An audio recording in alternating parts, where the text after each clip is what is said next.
రాధా ఊరుకో, ఏమైందే?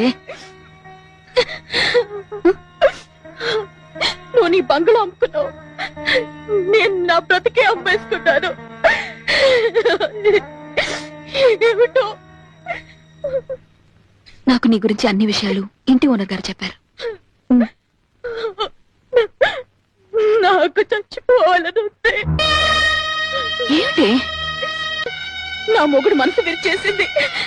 చివరికి నా పిల్లలకి ఏ మందో పెట్టి తన వసూలు చేసేసుకుంది. ఆ అమ్మాయి డబ్బు అమ్మాయికి ఇచ్చేసి వెళ్ళిపోమను. ఆ భాగవతం కూడా అయింది. ససేమిరా వెళ్ళని ఇంట్లో తిష్ట వేసుకుని కూర్చుంది. మొండి ఘటం. అయితే ఏం చేద్దాం అనుకుంటున్నావు?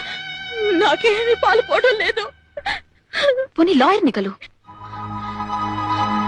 ఈ ఐడియా నాకు రాలేదు సుమి. వెంటనే కలుస్తాను. వస్తాను.